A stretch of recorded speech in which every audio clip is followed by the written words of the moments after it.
वाराणसी में शनिवार को मिली रिपोर्ट के अनुसार 9 कोरोना मरीज मिले हैं। बीते 24 घंटे में कोरोना से किसी मरीज की मौत नहीं हुई है। शनिवार को होम आइसोलेशन से 3 मरीज स्वस्थ हुए हैं। कोविड हॉस्पिटल से किसी मरीज को छुट्टी नहीं मिली है। वाराणसी में तीसरी लहर में अब तक 13,553 पॉजिटिव मरीज मिल चुके हैं। इनमें से 13,515 लोग स्वस्थ हो चुके हैं, जबकि एक्टिव केसों की संख्या 25 है। बेंगलुरु की एक रेशम फर्म के वाराणसी ऑफिस के एम्प्लॉय से टैक्स में छूट के नाम पर 2 करोड़ की जालसाजी करने वाले व्यक्ति को वाराणसी पुलिस ने शुक्रवार को गिरफ्तार किया था।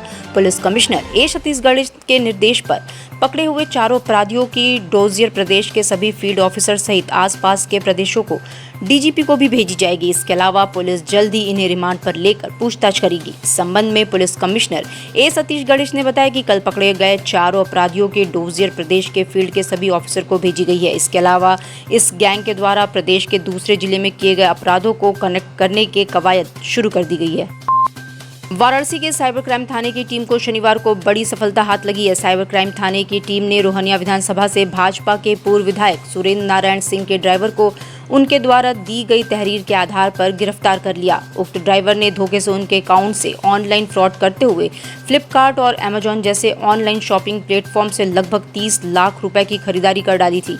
बता दें कि पूर्व विधायक के इस अकाउंट में विधायक मद की सैलरी और अन्य भत्ते आते थे। वाराणसी के चौक थाना क्षेत्र के दालमंडी स्थित गुदड़ी बाजार स्थित हाटकेश्वर मंदिर गली में शनिवार की सुबह अज्ञात व्यक्ति का शव मिलने से सनसनी फैल गई। स्थानीय लोगों ने फौरन इस बात की सूचना थाना चौक पर दी।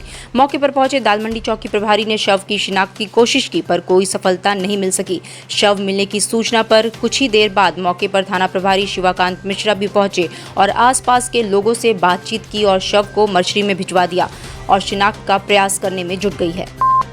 बनारस रेल इंजन कारखाना में अप्रैल माह में 4 पर्यवेक्षक व कर्मचारी रिटायर हुए। इसी क्रम में शुक्रवार को कीर्ति कक्ष में विदाई समारोह का आयोजन किया गया, जिसमें सभी सेवानिवृत्त कर्मचारियों को अपर मुख्य चिकित्सा अधीक्षक डॉक्टर सुनील कुमार ने मेडल व फोल्डर भेंट कर विदाई दी।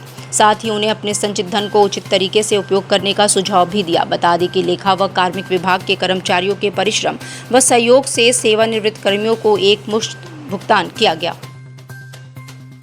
अगर आप भी अपने 2 पहिया वाहन की स्मार्ट सर्विस चाहते हैं तो स्मार्ट गैरेज है आपके लिए बेस्ट ऑप्शन। मात्र 99 रुपए में बाइक और स्कूटी की करवाए सर्विसिंग। पिक एंड ड्रॉप की यह विशेष सुविधा वाराणसी आजमगढ़ रोड लंबी सब्जी मंडी के पास। वाराणसी के 39 जीटीसी में शनिवार को 180 रिक्रूट जवानों ने 42 सप्ताह की कड़ी ट्रेनिंग के बाद देश सेवा की शपथ ली और सेना में शामिल हुए। इस दौरान हुई पासिंग परेड के बाद उत्कृष्ट कैडेट्स को सम्मानित भी किया गया। परेड की समीक्षा मुख्य रूप से ब्रिगेडियर राजीव नाग्याल सेना मेडल, विशिष्ट सेना मेडल, कमांडेंट 39 जीटीसी ने ली।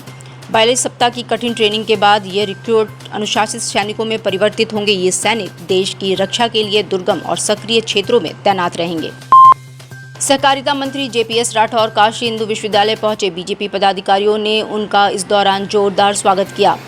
मंत्री जेपीएस राठौर ने कहा कि मैं अपने यादों को ताज़ा करने आया हूं। इस दौरान उन्होंने कहा कि भारत सरकार ने युवा छात्रों के लिए नई शिक्षा नीति लागू की है। अटल जी द्वारा ही शिक्षा मंत्रालय की पहल की गई थी, जो पूरा हुआ है। वहीं पूर्व के सरकार पर तंज कसते हुए कहा कि उनकी निर्भरता हमेशा दूसरे दलों पर रही, इसलिए उनके कार्यकाल में कोई कार्य नहीं हो पाया। मैं अपनी यादों को ताज़ा करने के लिए आया हूँ और निश्चित रूप से किसी विद्यार्थी का स्वर्णिम काल होता है जब किसी विश्वविद्यालय में वह शिक्षा ग्रहण करता है। और हमारे लिए ये परम सौभाग्य की बात है कि महामना के इस मंदिर में पावन भूमि पर मुझको यहाँ पर शिक्षा ग्रहण करने का अवसर मिला है।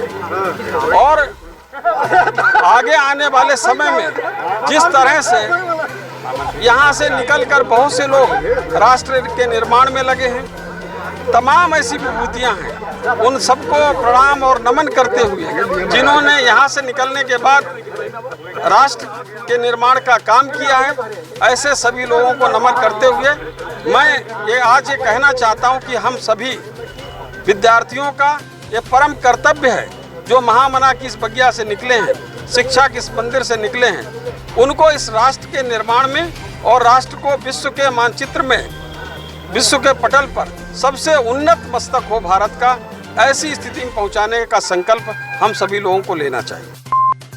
काशी हिंदू विश्वविद्यालय स्थित महामना सेमिनार कॉम्प्लेक्स में आयुर्वेद को अंतर्राष्ट्रीय पटल पर स्थापित करने में विज्ञान एवं तकनीकी का योगदान विषय पर संगोष्ठी का आयोजन किया गया। इस संगोष्ठी का उद्देश्य उत्तर प्रदेश राज्य में कार्यरत चिकित्सा अधिकारियों को प्रशिक्षित करना है। प्रदेश में खाद्य सुरक्षा, औषधि और औषधि प्रशासन मंत्री स्वतंत्र प्रभार दयाशंकर मिश्र दयालु ने कहा कि हिंदुस्तान में आने वाले विदेशियों के इलाज के लिए आयुष वीजा जारी किया जाएगा। नरेंद्र मोदी की केंद्र सरकार ने ये फैसला लिया है। वहीं उन्होंने कहा कि कोरोना काल में गिलोय का आयुष काढ़ा और दूध की हल्दी को तमाम देशों ने अपनाया। यूरोप के शहरों में इटालियन शब्द टर्मरिक लाटे शब्द यूज किया जा रहा है, जो वहाँ के रेस्टोरेंट का अहम पेय पदार्थ बन गया है। कोरोना के काल में आपने देखा कि हमारे गिलोय का आयुष का काढ़ा सारे देश ने उसको आजमाया और उसका लाभ लिया। दवा के नाम पर शायद जीवन की रक्षा के लिए आयुष के काढ़े के अलावा कोई विकल्प नहीं था। हमारे दूध की हल्दी, जिसको दुनिया के तमाम देशों में विशेषकर यूरोप में इटालियन शब्द यूज़ किया जा रहा है, टर्मरिक लाटे, वो उनके रेस्टोरेंट का एक महत्वपूर्ण पेय पदार्थ बन गया है।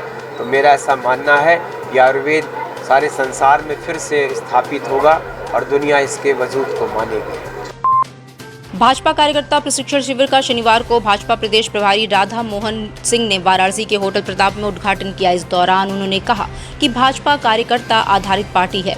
भाजपा का इतिहास सिर्फ भाजपा का इतिहास नहीं, जब 1951 में जनसंघ बना तब से हमारा इतिहास है। उन्होंने बताया कि हमारे यहाँ प्रतिवर्ष कार्यकर्ताओं का प्रशिक्षण होता है। 15 दिन के इस प्रशिक्षण में 15 विषयों पर चर्चा करते हैं। इस दौरान सभी जिले में जिला स्तर के नेता 3 दिन रहते हैं और सब चीज़ों पर चर्चा करते हैं। पार्टी का इतिहास सिर्फ भाजपा का इतिहास नहीं है। जनसंघ जब 1951 में बना उस समय से हमारा एक इतिहास है और प्रतिवर्ष कार्यकर्ताओं का प्रशिक्षण होता है। संपूर्ण देश में एक अभियान चलता है। पूरे देश में जो प्रशिक्षण अभियान चल रहा था उस समय उत्तर प्रदेश का चुनाव चल रहा था। अब चुनाव के बाद अभी जो हमारे 98 ऑर्गेनाइजेशनल डिस्ट्रिक्ट्स हैं, सभी जगह प्रशिक्षण शिविर चल रहा है। 15 विषयों पर हम 3 दिन चर्चा करते हैं। ये 10 मई तक लगता है कि पूरे प्रदेश का प्रशिक्षण शिविर हो जाएगा। सभी जिला में जिला स्तर से ऊपर के नेताएँ 3 दिन रहते हैं, एक साथ रहते हैं। रात्रि विश्राम भी वहीं होता है सबका। और जो भारतीय जनता पार्टी की कार्य पद्धति है, हमारा इतिहास है, फिर हमारा विचार परिवार है, बहुत सारे विषय हैं। माने कुल मिलाकर 15 ऐसे विषय हैं जिस पर हम गंभीरता से चर्चा करते हैं। नगर निगम का चुनाव और आज जो वाराणसी महानगर जिला है उसका आज से प्रशिक्षण शिविर शुरू हुआ है। 3 दिन तक चलेगा और आज पहला सत्र था जिसमें हमने कार्यकर्ताओं से बातचीत की है। शनिवार को सुबह डिप्टी सीएम ब्रिजेश पाठक पंडित दीनदयाल उपाध्याय जिला चिकित्सालय औचक निरीक्षण के लिए पहुंचे। इस दौरान उन्होंने अस्पताल में अव्यवस्था और गंदगी पर अस्पताल के सीएमएस आर.के. सिंह को जमकर फटकार लगाई। उन्होंने कहा कि डॉक्टर साहब देख लीजिए, वरना दोबारा छोड़ूंगा नहीं। अस्पताल के गेट से डिप्टी सीएम ने पैदल ही एंट्री की और सीधे सीएमएस के ऑफिस में पहुंच गए। वहीं डिप्टी सीएम के आने की खबर सुन अस्पताल में हड़कंप मच गया। इसके बाद डिप्टी सीएम ने एक-एक कर सभी अस्पताल के विंग का जायजा लिया और गंदगी अव्यवस्था पर नाराज दिखे। उन्होंने मौके पर ही जिम्मेदारों को कसकर फटकार लगाते हुए चेतावनी दी। अस्पताल कब से आ रहे हैं? इलाज से संतुष्ट? पूरे प्रदेश के सभी अस्पतालों में मरीजों के साथ भगवान की तरह व्यवहार हो।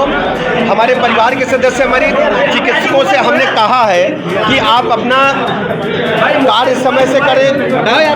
सभी चिकित्सक अस्पताल परिसर में आएँ, मरीजों की सेवा करें और मरीजों को किसी भी हालत में संतुष्ट करके भेजें। ये हमारी आप सबकी जिम्मेदारी है। आपको वाराणसी मंडल का प्रभारी भी बनाया गया है, तो क्या प्राथमिकताएं रहेंगी? देखिए, हम लगे हैं आदरणीय प्रधानमंत्री नरेंद्र मोदी जी की, आदरणीय मुख्यमंत्री योगी की जो प्राथमिकताएं हैं गरीब जनता के लिए, गरीब कल्याण के लिए जो योजनाएं, उनको नीचे तक हम पहुंचाएंगे। एक जो है कहा जाए बिजली की एक समस्या बनी हुई है, तो आप लगातार हम काम कर रहे हैं। आपको नहीं मिल पा रही है अभी मरीजों को। आप हो जाएगा, शीघ्र होगा, आप चिंता मत करिए, शीघ्र। डिजिटल इंडिया का digital new platform live VNS पिछले 7 वर्षों से बनारस की सेवा में। पाइए बनारस के कोने कोने की खबर निष्पक्षता के साथ। लाइव वीएनएस से बनारस की ताज़ा तरीन खबरों के लिए प्ले स्टोर से डाउनलोड कीजिए लाइव वीएनएस ऐप या फॉलो कीजिए लाइव वीएनएस को सोशल मीडिया पर।